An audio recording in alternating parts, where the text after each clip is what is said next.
assalamu alaikum musidɓe tedduɓe yeɓiyankoɓe Pindi TV tewteɓe nder e bawol leydi kala jaam Allah wale moon jetti Allah kukuɗen partange dartade ɗo e oɗo subaka alkamisa sappo e joyyi e lewru juillet 2021 addan noon holko siifa e kala gaden jeyde leydi Sénégal maɗum ko kay min ji e ko namdi ɗon min jafno no fewi oɗo no tumo son pamede ganduɗa ko darni min ɗo walla mbiyen jonde nde e darde nde kala yaha garta o fof ko weltinɗon wadde ngakkede so waɗi paame no tubabe wiyata ni c'est indépendant de notre volonté min calmini on goto e moon kala en jetti jomiraɗo joɗon baɗe bawɗen garti oɗon nouveau numéro walla mbiyana quatrième numéro de la semaine ene wayno quatrième avant dernier numéro de la semaine hande tigui jayde leydi Sénégal ko ɓuuri hen tentude oɗon gonka covid 19 on bros jokkude leyde kono kay nden wempeƴere tataɓere oɗon variant delta mo ganduɗa tigui addi fayre tigui wonde ko tawate nder jayde leydi Sénégal oɗo subaka alkamisa ene wayno gudditirten ko jayde fetir média nde l'observateur ari de ganduɗa koye gonka oɗon covid 19 ɗo e nder leydi Sénégal e wiide mawɗe e structure uji publique manam cafrirde ganduɗa kay ko laamu leydi Sénégal waɗanno ɗum ɓesnude en cafrirde kala kewiya e ɓen rafaɓe covid 19 mbaɗi débordé kono kay clinique aji privé kañumen de namdi kone tolno e million ngaji ɗiɗi koppereje CFA gam kay mbaɗa prise en charge ɓen rafaɓe brosso covid 19 ene wayno ɓe gartino hannirta ni e oɗon quantité oxygène mo ganduɗa tigui ene wanne ɗum ɓen ñawɓe tampuɓe wonɓe to to wiyete réanimation ɓe ganduɗa kay ko holko cukka e kini mumen gam kay mbawa fofde no hannirta ni kaɗen tawi nder hello nayɓo hello jeeyaɓo ko losko yaji ko woni ko jandenkoɓe libe l'observateur mbaɗi ganduɗa koye Allah haali won ko ɗon brosso covid 19 ɗo e nder leydi Sénégal jaɓaɗen jeyde enquête ɓe mbi ko inquiétude et espoir ko fayre e kulol kono kay yakare ina joga ganduɗa koye ko ɗon troisième vague covid 19 ma yettir caggal ɓe mbi ko omo raaɓa ndaɓoro ne heewi oɗon brosse covid 19 walla mbiyen ndeɗo wempeƴere tataɓere kono de wempeƴere nde ha joni de wona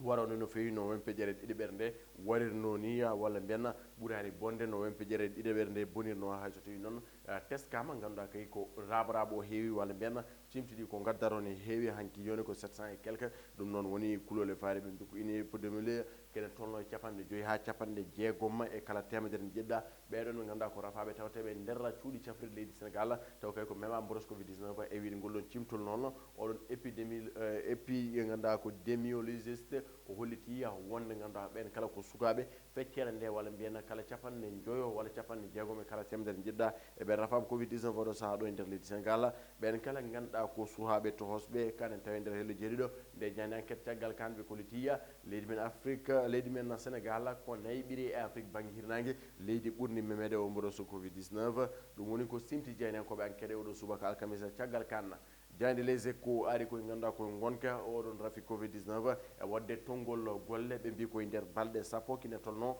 e ganduɗa koye ujunnaje tato e temedde jeeno e capanɗe jeegomo e jeenayo foof hesɓe keeɓi memede oɗon brosse covid 19 kono e nder ɗeɗo balɗe sappo leydi men Sénégal wasi sappo ɓe ganduɗa tigui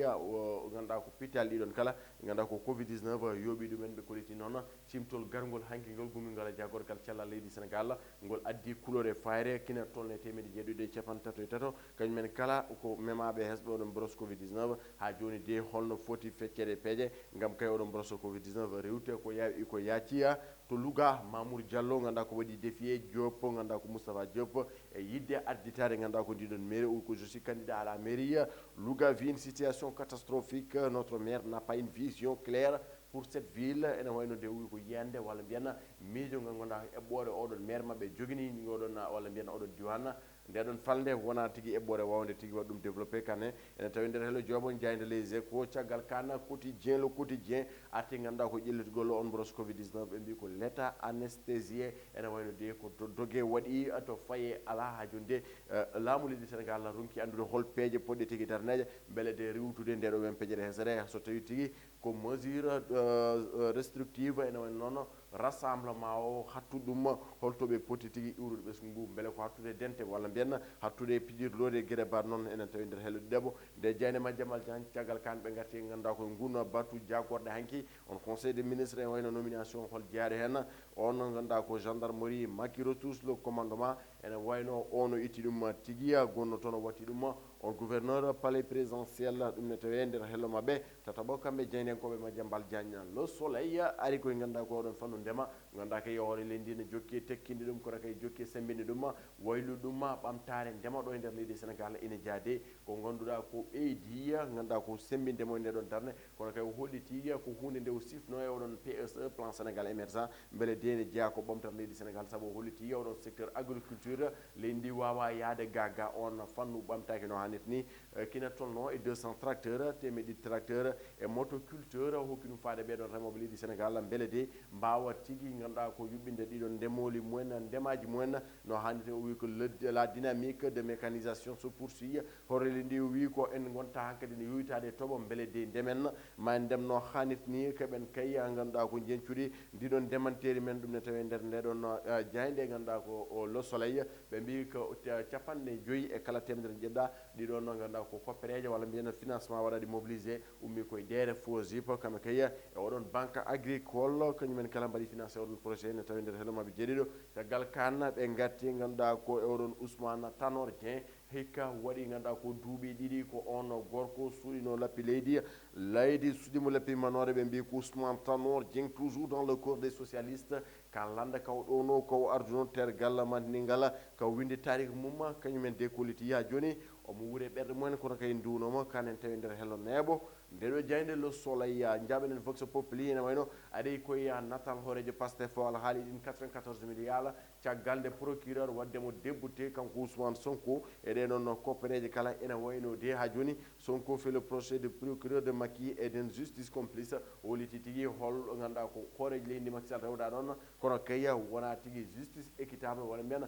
justice darnaɗo ene wayno noon kanko Ousmane Sonko o ronki hebde gonga e dow Mamour Diallo e ɗeɗon koppereje capanɗe jeenayyi e capanɗe jeenayyi e nayyi milliards koppereje CFA ɗe o tubno e alhaali titre foncier mo ganduɗa tigui holliti Mamour Diallo ene ñamat ɗum miskineɓe Mamour noon wi Sonko a wona sowona colel kaaƴe ɗum woni ko konguiɗe o sutɗo a wona ganduɗa sowona jiɗɗo boomi ɗum ne tawi nder ndeɗo jayde Mamour Diallo le traite de Kaïda assoiffé d'argent et des filles kanen tawi nder hello tataɓo nde jayde ganduɗa ko vox populi jaɓanen jayde las e natal ganduɗa ko o ɓeɗon buusi walla mbiyen sondel taw kay fandar nde ko eɓɓude walla mbiyen wadde illustré ɓen ɓe ganduɗa witeɓe maçonnique walla mbiyen farmaçon ɓeɗon ganduɗa ne ganni wadde pottital mumen ɗo e Dakar tenti to Ngor ɓe mbi ko des francs-maçons en conclave à Ngor ɗum ne tawi nder hello tataɓo ndeɗo jayde las e wiide noon nguɗon gomu ngu ganduɗa kay ko jamra ko hunde ndi nde ɓe goppata ganduɗa ko ɓenna Mame Mactar Gueye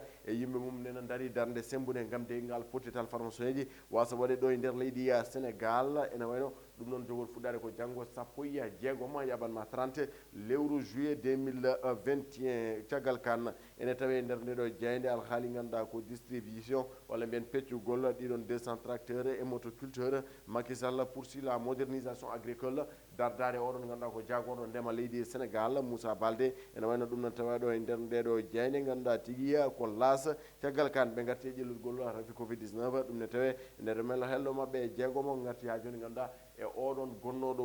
Ousmane Tanor Dieng ganduɗa kay ɗum ne tawi nder ndeɗo jeyde las libération waɗi ko losko yango e ɓeɗon ɓe ganduɗa tigui